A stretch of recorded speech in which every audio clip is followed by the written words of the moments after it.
Ada di sini bapak-bapak takut sama istri? Berhenti kau jadi laki-laki kalau takut sama istri. Apa mau takut? Nah kita setengah mati cari ikan uang. Saya seriusin Pak Menteri. Coba lihat Pak. Dari pagi kita keluar mikir untuk istri. Supaya dia bisa beli emas. Supaya dia bisa pakai kudung yang bagus. Supaya dia bisa pakai tas yang mewah. Supaya dia bisa pakai sepatu yang up to date. Semua kita pikir itu. Mana pernah istri kita mikirkan kita bagaimana supaya kita pakai berlian? Tidak pernah. Kita pikir itu Pak. Bukan cuma di dunia, sampai di akhirat. Makanya tidak masuk akal saya kalau ada suami takut sama istrinya. Mana mau takut? Semua kita tanggung dunia akhirat. Ya, di dunia kita tanggung AC-nya. Di dunia kita tanggung cicilan mobil. Di akhirat kita tanggung lagi dosa istri. Lalu dia kasih takut-takut kita. Pret! Bagaimana ceritanya? Lain kalau dia kasih kita modal 10 miliar. Kau sudahlah, kau duduk saja. Kita takutlah nanti habis modal. Tapi kalau kita juga yang cari uang. Lalu kita takut sama istri. Tidak masuk akal saya.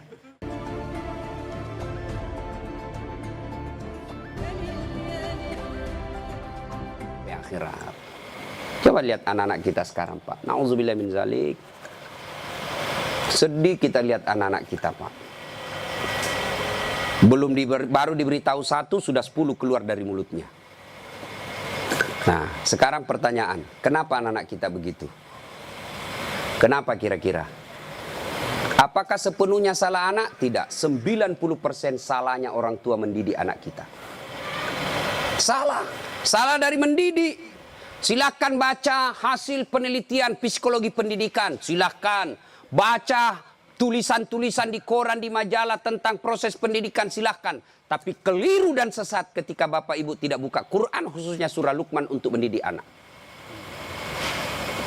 Kita baca riset rujukan dari Eropa, rujukan dari Amerika. Tapi kita tidak pernah buka Quran dalam mendidik anak. Hakul yakin, kalau kita jauhi Quran mendidik anak, maka anak kita bisa jadi cerdas, bisa jadi jabatan tinggi, tapi tidak tahu sopan santun kepada orang tuanya. Kan orang tua kita sekarang merasa hebat kalau anaknya pintar bahasa Inggris. Ustadz, itu anaknya hebat betul tetangga saya. Kenapa? Itu belum SD itu Ustadz sudah lancar bahasa Inggris. Apa hebatnya? Banyak yang begitu. Masa banyak Ustadz? Silakan bapak-bapak ke Inggris. Tanya Pak Menteri. Tanya Pak Menteri. Itu anak-anak di Inggris dari kecil dia bahasa Inggris Pak. Bener. Ayo. Meskipun dia lancar bahasa Korea, bahasa Inggris. Kalau berdoa dia pakai bahasa Inggris. Oh my God, please help me my mother. Pasti dia pakai bahasa Bugis juga kalau dia orang Bugis. Ya kan? Ngapain Pak? Maka didik anak kita Quran kembalinya. Satu kisah. Rasulullah ke suatu tempat. Dalam perjalanan ke tempat tersebut, Nabi melewati pemakaman. Nabi lalu bersabda, langkahkan kakimu dengan cepat ketika lewat pemakaman. Seluruh sahabat mempercepat langkahnya. Sampai Nabi di tujuan. Selesai urusan, balik lagi dengan rute yang sama. Lewat di pemakaman, seluruh sahabat melangkahkan kaki dengan cepat. Karena tadi diperintah cepat, tanpa perintah Nabi, percepat langkah. Nabi katakan, tidak usah, kau santai aja jalan. Ya Rasulullah, tadi pergi disuruh cepat, sekarang kau tidak. Kata Nabi, tadi itu andai kau diberi telinga seperti pendengaranku. Tadi itu waktu pergi disiksa orang dalam kubur. Saya tidak mau lama-lama mendengarnya. Tidak tega saya mendengar dia disiksa. Maka saya mau jauh supaya saya tidak dengar. Waktu pulang tidak lagi. Kenapa? Saya dengar berita dari Jibril. Allah perintahkan hentikan siksaanmu wahai penyiksa di kubur. Tidak mungkin saya siksa orang tuanya di kuburnya. Sementara anaknya di dunia lagi belajar mengaji membaca basmalah. Bismillahirrahmanirrahim. Baru kalimat basmalah dia baca anaknya. Allah sudah katakan berhenti kau siksa anaknya, orang tuanya. Nabi tidak mengatakan saya dengar anaknya kursus bahasa Inggris. Anaknya kursus aritmatika. Anaknya kursus komputer. Tidak. Tapi apa? Quran. Maka didik anak kita Quran. Ya Pak ya, itu dosa anak-anak yang masih sekolah. Kalau kita ini yang sudah punya istri, model durhakanya, nah seperti tadi, lebih takut sama istrinya daripada ibunya. Ada di sini bapak-bapak takut sama istri. Berhenti kau jadi laki-laki kalau takut sama istri. Apa mau takut? Nah kita setengah mati cari ikan uang. Saya seriusin Pak Menteri. lihat Pak, dari pagi kita keluar mikir untuk istri. Supaya dia bisa beli emas. Supaya dia bisa pakai kudung yang bagus. Supaya dia bisa pakai tas yang mewah. Supaya dia bisa pakai sepatu yang up to date. Semua kita pikir itu. Mana pernah istri kita mikirkan kita bagaimana supaya kita pakai berlian? Tidak pernah. Kita pikir itu Pak. Bukan cuma di dunia, sampai di akhirat. Makanya tidak masuk akal saya kalau ada suami takut sama istrinya. Mana mau takut? Semua kita tanggung dunia akhirat. Ya, di dunia kita tanggung AC-nya. Di dunia kita tanggung cicilan mobil. Di akhirat kita tanggung lagi dosa istri. Lalu dia kasih takut-takut kita. Pret! Bagaimana ceritanya? Lain kalau dia kasih kita modal 10 miliar. Kau sudahlah, kau duduk saja. Kita takutlah nanti habis modal. Tapi kalau kita juga yang cari uang. Lalu kita takut sama istri. Tidak masuk akal saya. Ya nggak Ustaz. Dia pecahkan piring. Kalau dia pecahkan satu, kasih pecah satu lusin. Kenapa? Piring boleh dibeli. Harga diri sebagai suami tidak boleh diinjak-injak istri. Takbir. Yang takbir pasti takut sama istrinya. Coba. Itu kan ada laki-laki dosa sama mertua, sama ibunya gara-gara takut sama istri. Contoh ya. Nih dapat bonus di kantor. Lalu suaminya berkata, "Ma, ini kan COVID lama kita tidak kunjungi bapak di kampung. Kita kunjung tentu bawa wabah buat ibu bapak kita. Sudahlah, ini bonus kita transfer aja. Mudah-mudahan ini bisa digunakan ibu. Beli makanan kesukaan. Dia menikmati akhir usia senja." Apa kata istrinya? "Apa? Ibumu terus. Kawin kok sama ibumu? Nih dongok. Mana orang bisa kawin sama ibu? Ada kan ibu ngomong begitu, beleng-beleng. Ini asli beleng-beleng. Mana bisa pilih kok, mamamu atau saya? Mana bisa dipilih antara ibu dengan istri? Ini pilihan yang tidak masuk di akal. Kalau saya istri saya bilang begitu, ceraikan saya. Sini kok, saya ajar kok bagaimana isi formulir penceraian. Benar Pak, jangan sampai bapak berdosa gara-gara takut sama istri. Hilang berkah hidup rumah tangga kalau ibu takut sama istri berbuat baik sama orang tua gara-gara takut sama istri. Mestinya istri yang baik. Dia sujud syukur ketika mertua anaknya. Kenapa? Berdoa, "Ya Allah, mudah-mudahan anakku juga seperti ini ketika saya sudah punya istri, masih mengingat saya." Tapi kalau dari kecil anak kita dipertontonkan tidak boleh berbuat baik sama mertua, maka begitu ibu nanti juga tua, dikasih masuk panti jompo sama anak mantunya. Si mau kok. Dengar ibu-ibu ya. Mestinya sujud syukur. Alhamdulillah saya punya suami perhatian betul sama mertua. Mudah-mudahan anak saya juga seperti ini. Ya Allah, terima kasih kau kirim orang tua ini. Gara-gara ini orang tua saya punya suami jadi menteri.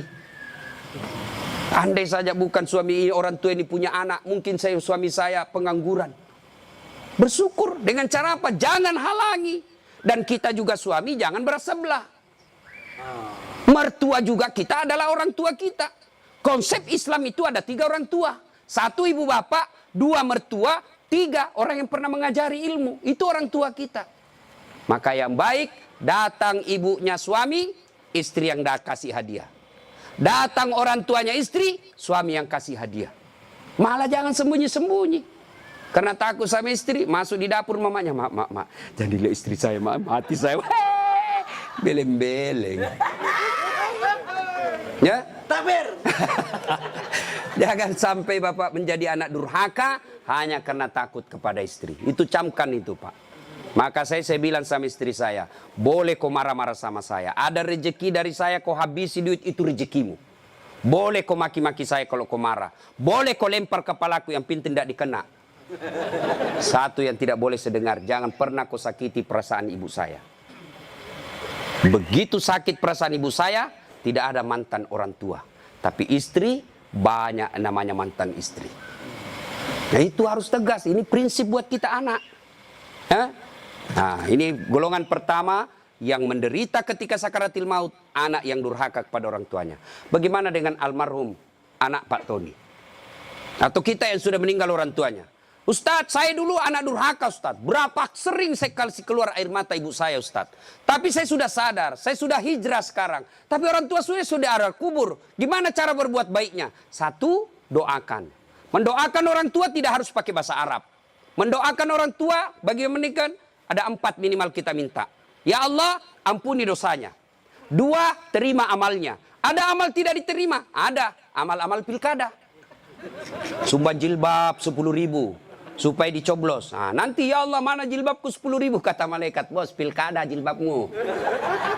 Ya, tidak sampai. Pun kalau ada amal orang tua kita seperti itu, dia pernah caleg, maka kita berdoa, ya Allah terima amalnya orang tuaku. Yang ketiga, lipat gandakan amalnya tersebut. Dan yang keempat, lapangkan alam kuburnya, jadikan kuburnya menjadi taman-taman surga. Lalu tutup dengan doa yang ada Al-Quran, Allahumma gfirli wali walidayya warhamhuma kama rabbayani saghira. Doakan. Yang kedua, cara berbuat baik kepada orang tua sebelum meninggal adalah bersedekah atas nama orang tua. Saudara-saudara sekalian, saya sebagai anak pertama, ini memang ada hak waris kita. Rumah ini kita 4 bersaudara, kita punya hak waris. Tapi inilah peninggalan Bapak yang beliau sejak jadi pegawai sampai pensiun mencicil rumah ini.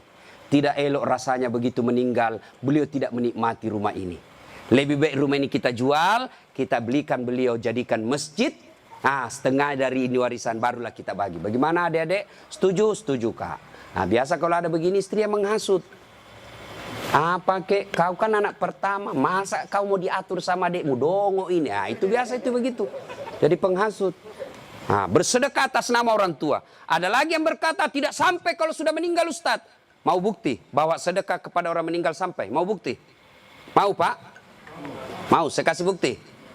Gimana caranya? Bapak meninggal dulu, saya kirimkan sedekah. Sebab yang begini alam gaib Pak, tidak bisa diakali. Kalau Bapak tidak percaya sudah mati duluan deh, saya kirim Fatihah dengan binatang kurban. Yang ketiga, cara berbuat baik kepada orang tua sudah meninggal adalah mengunjungi karib kerabatnya. Besok lusa anaknya almarhum ya masih hidup, teman-temannya Bapak ketika sudah usur, anaknya sudah menjadi pembesar, maka kunjungi karibnya. Itulah cara berbuat baik kepada orang tua yang sudah meninggal. Dan yang paling konkret, kalau mau berbuat baik kepada orang tua sudah meninggal adalah jadilah anak yang soleh atau soleha. Nah ibu bapak saudara-saudara sekalian. Nah ini yang perlu diluruskan. Orang datang melayat, 1, banyak nginjak-nginjak sunnah Nabi. 2, tidak ada manfaat buat orang meninggal. 3, datang bawa dosa. Coba lihat prakteknya saya lihat ini. Kenapa saya bilang datang bawa dosa? Datanglah ibu-ibu gaul. Kudung hitam, baju hitam, rok hitam, kacamata hitam, payung hitam. Saya tanya, kenapa hitam-hitam? Dia bilang, Ustaz, selebriti. Tidak, sunnah itu putih-putih. Dosa enggak hitam-hitam? Tidak, tapi dicintai Allah dan Rasulnya kalau bapak ibu pakai putih-putih. 2, datang tambah-tambah dosa. Itu tadi sunnah Nabi. Yang kedua, datang tambah-tambah dosa. Kenapa tambah-tambah dosa? Datang cerita jelek aja orang Pak. Lewat 1, terutama ibu-ibu tuh. Mulai pintu dia lihat Pak, mulai dilihat dari ujung rambut sampai ujung kaki. Lewat si Kobi itu kata orang Bugis, si Kobi nih.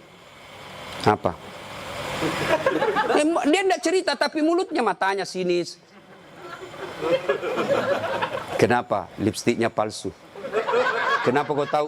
Melengket di giginya. Sudah 1 dia gosip, lewat lagi 1. Tidak serasi kudunya sama roknya.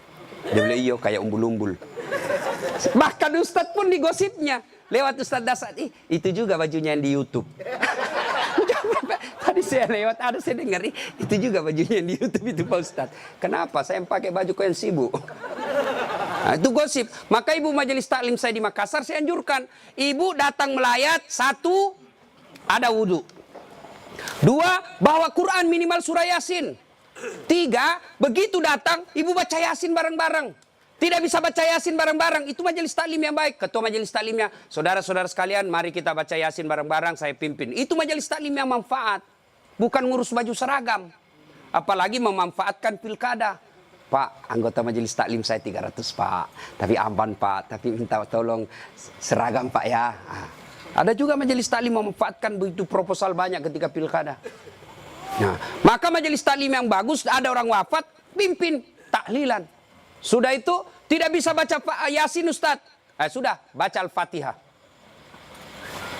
Buru-buru Ustaz. Sudah baca Qul Qul huwallah 3 kali. Masih juga buru-buru Ustaz. Sudah tidak tahu baca itu semua Ustaz. Sudah, baca saja. La ilaha illallah, la ilaha illallah, la ilaha. Itu aja kita ulang-ulang selama kita melayat. Itu pun tidak bisa Ustaz. Ya sudah, kau diam saja. Tidak bisa juga diam Ustaz. Ya cepat kau pulang. Daripada tinggal bawa dosa saja. Nah, sudah. Yang ketiga, kenapa tidak ada manfaat buat orang meninggal? Tidak ada yang sholat jenazah. Bagaimana orang lain mau sholat jenazah? Keluarganya aja tidak ada sholat jenazah. Mantunya sibuk ngurus ambulans, iparnya sibuk ngurus tenda, anaknya sibuk ngurus konsumsi. Tidak ada ikut sholat jenazah. Orang lain yang sholat jenazah. Orang lain belum tentu ikhlas. Banyak yang sholat Ustaz. Kenapa banyak? Karena bapaknya menteri. Jadi tidak ikhlas orang. Tapi coba kalau keluarganya, pasti ikhlas. Saya hampir jarang sekali melihat ibu-ibu sholat jenazah. Jarang. Maka jangan heran ketika ibu meninggal, sedikit juga yang sholat jenazah. Kenapa? Karena waktu hidup, jarang dia sholat jenazah. Maka wafatnya pun sedikit yang sholat jenazah. Ustaz tidak muat rumahnya Ustaz, di teras. Ustaz tidak ada air, tayamum. Ustaz tidak ada air, boleh tidak wudu. Imam Syafi'i mensyaratkan wudu, Imam Ahmad boleh tidak wudu. Karena itu bukan sholat, dia hanya doa. Saya tidak tahu bacanya Ustaz, ikut saja sama imam. Yang penting takbir 4 kali, jangan ruku. Kalau bapak ruku, siap-siap malu sendiri. Nah, ini cerita, wallahu alam benar atau tidak. Cerita ini takbir imam. Allahu Akbar, takbir juga dia. Allahu Akbar. Takbir kedua imam, Allahu Akbar, dia ruku. Dia, kenapa saya sendirian ruku ini? Takbir ketiga imam, dia sekalian sujud deh. Dia sujud. Pas selesai sholat ditanya, hei, kenapa kau sujud? Dia bilang ini orang banyak sekali dosanya. Tidak diampuni kalau tidak ruku.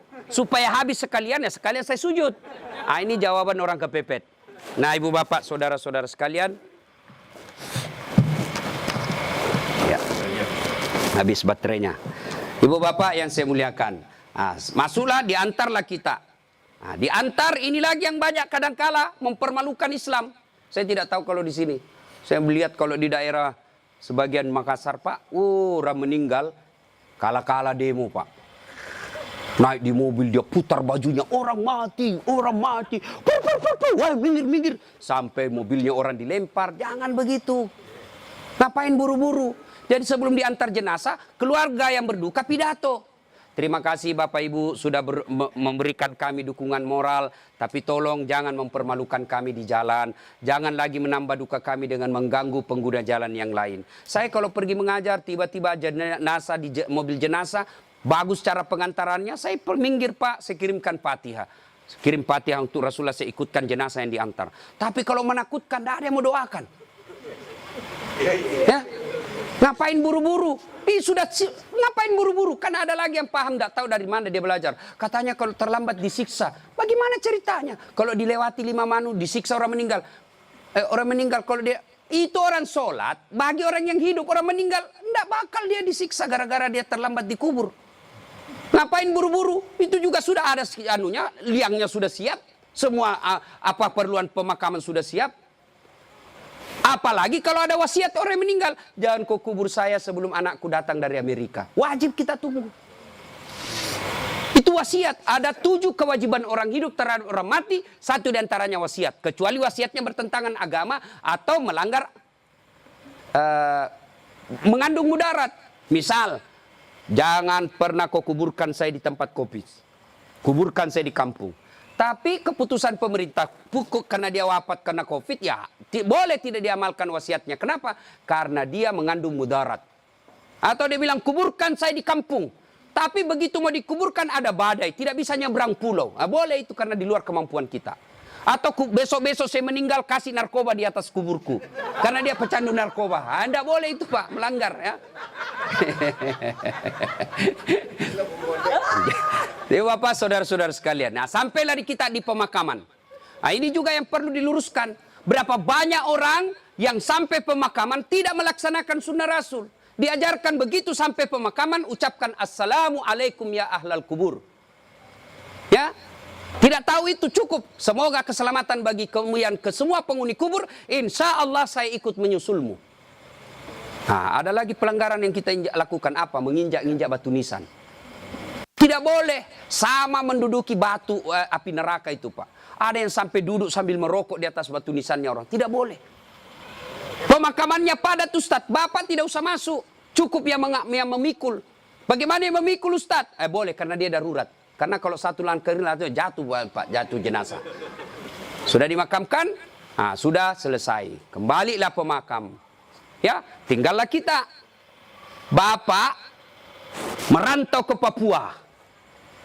Tidak nyaman di Papua, kembali ke kampung, Sulawesi Tenggara. Merantau lagi ke Surabaya, di Surabaya tidak nyaman, kembali lagi ke kampung. Merantau lagi ke Makassar, Makassar tidak nyaman, kembali lagi ke kampung. Masih ada pilihan.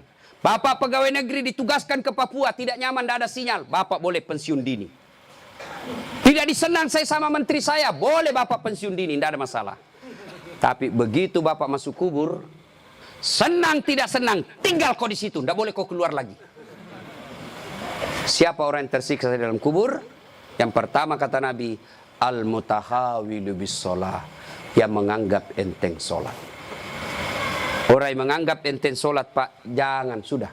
Sholat itu di akhirat nanti barcode. Bapak beli elektronik kan sekarang pakai barcode, ya kan? Bapak begitu setor jualan, berarti ini boleh bawa. Di akhirat kalau Bapak di barcode, bagus sholatnya. Tidurkan dia kata Nabi seperti tidurnya tidur pengantin baru.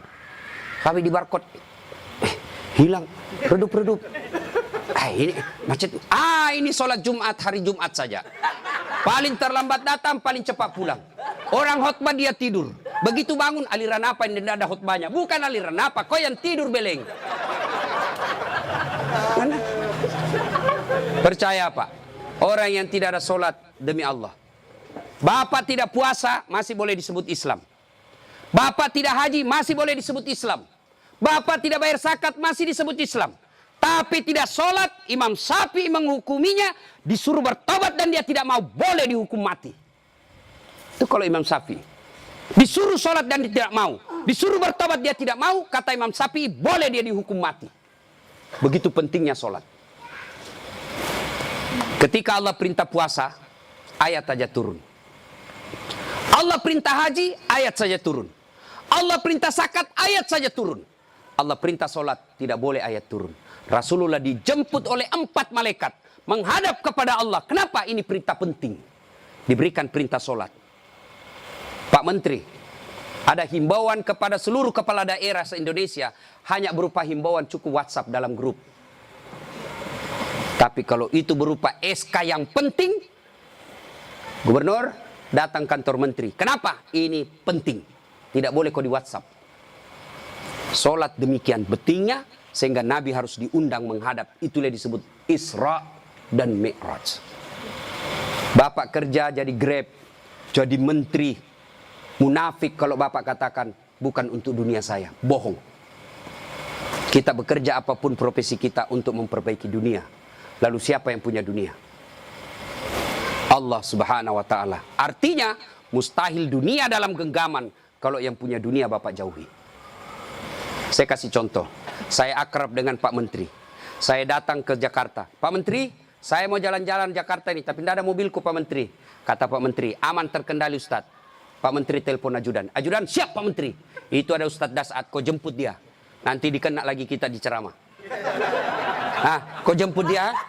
Kasih mobil yang bagus, kasih pengawalan, jangan lupa kasih pembeli pulsa. 1 jam kemudian datang ajudan.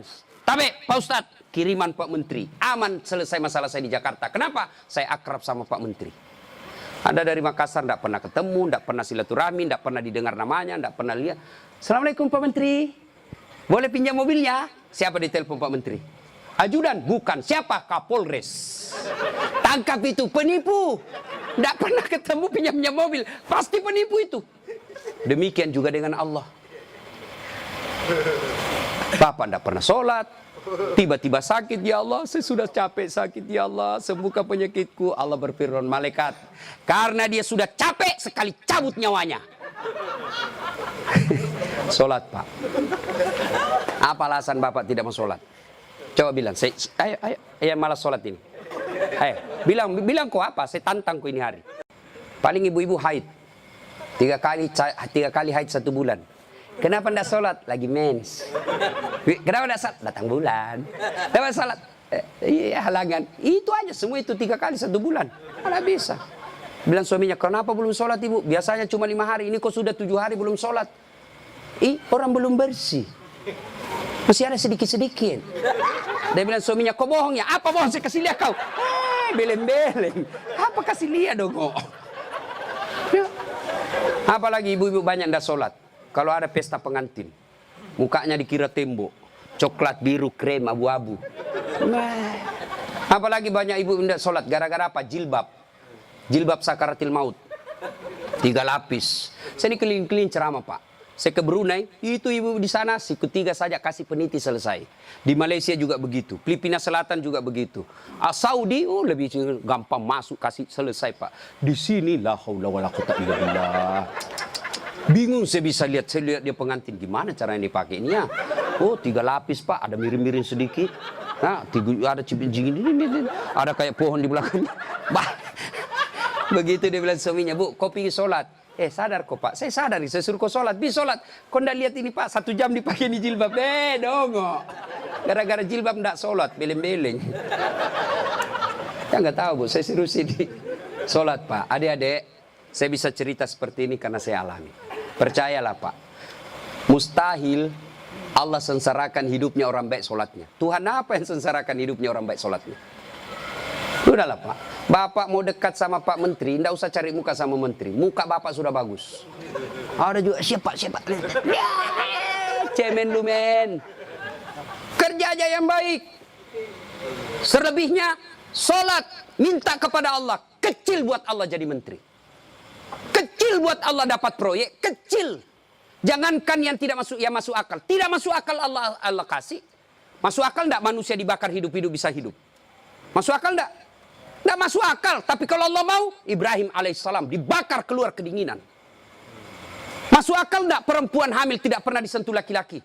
Kata ilmu kedokteran, nggak mungkin Ustaz, tapi kalau Allah yang mau, Siti Maryam. Akhir Isa tanpa pernah disentuh laki-laki. Cuma sekarang banyak perempuan mau sayangan Siti Maryam. Ada suaminya ada nanya, beleng-beleng. Coba. Coba. Subhanallah. Banyak kejadian tidak masuk akal tapi terjadi. Masuk akal enggak orang bisa hidup dalam perut ikan? Ada pernah masuk perut ikan? Kalau saya ikan masuk dalam perutku. Kalau Allah yang mau, Yunus alaihissalam 40 hari dalam perut ikan, hidup keluar dengan selamat. Apalagi sekedar punya mobil kecil buat Allah, kecil. Lunas rumahmu kecil buat Allah, terhindar dari wabah kecil buat Allah. Allah cuma minta ista'inu bisabri wassalah. Sabar, perbaiki solatmu. Saya yang selesaikan semua masalahmu. Itu janji Allah, bukan janji caleg. Kalau caleg Pak dikasih semua kita namanya Pak. Pilih saya, gampang. Sama-sama kita orang Bugis. Ini masalah. Ada masalahmu, telepon saya 24 jam. Begitu ada masalahnya, dia ganti nomor HP-nya Pak. Bapak, saudara-saudara sekalian, banyak yang ini saya sampaikan, tapi waktu yang terbatas. Pada akhirnya saya tidak pernah berpikir berdiri di tempat ini. Mestinya jadwal saya ada di Makassar takziah malam ini. Tapi begitu Pak Herman telepon dan dibicarakan saya sama Pak Menteri, saya lupa janji saya 2 Pak. Ceramah saya hari ini di Makassar, saya lupa Pak. Itu pasti karena orang yang meninggal orang baik. Saya terharu tadi istri beliau mengatakan, Ustadz, 3 bulan sebelum beliau wafat, ceramahnya Ustadz selalu dia putar. Maka beliau katakan, saya terharu Ustadz karena saya tidak tahu kalau Ustadz yang mau ceramah malam ini. Ini karena kekuatan silaturahim. Ini karena pejabat yang baik. Ya. Banyak-banyak pejabat saya kenal Pak, kalau temannya meninggal paling kirim bunga. Ini alhamdulillah hadir memberikan dukungan dan mendatangkan Ustadz Dasat. Maju Pak Eko. Alhamdulillah ya. Bapak, saudara-saudara sekalian, sebelum kita akhiri, saya mau bertanya dan ini pasti dicatat oleh malaikat. Apakah Bapak Ibu bersaksi bahwa almarhum orang baik? Kalau ada dosa dan kesalahan dimaafkan?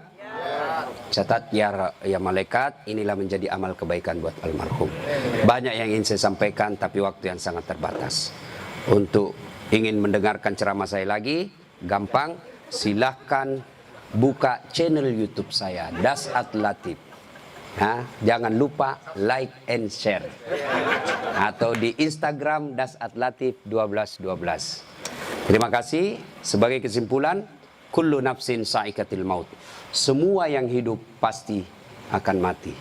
Al mautu babun. Mati adalah pintu yang setiap kita pasti melewatinya. Karenanya yang jadi masalah sesungguhnya bukan mati itu. Yang jadi masalah adalah sudah siapkah kita menghadapi kematian itu. Dan apa bekal sebaik-baik dalam menghadapi kematian? Satu diantaranya takwa. Dan takwa itu operasionalnya, wujud nyatanya. Birrul walidain, berbuat baik kepada kedua orang tua. Dan peliharalah sholat dengan sebaik-baiknya. Demikian, lebih dan kurangnya mohon dimaafkan. Nun wal kalam ya misturun. Billahi fisabilil haq. Sebelum kita akhiri, mari kita kirimkan suratul Fatihah kepada Rasulullah Muhammad SAW. Khasiat dan keutamanya kita ikhlaskan untuk almarhum Bapak Tony Effendi bin Muslim Effendi. Ila hadratin Nabi Mustafa Muhammad SAW. Summa hususil ruhil almarhum Tony Effendi bin Muslim Effendi. Al-Fatihah.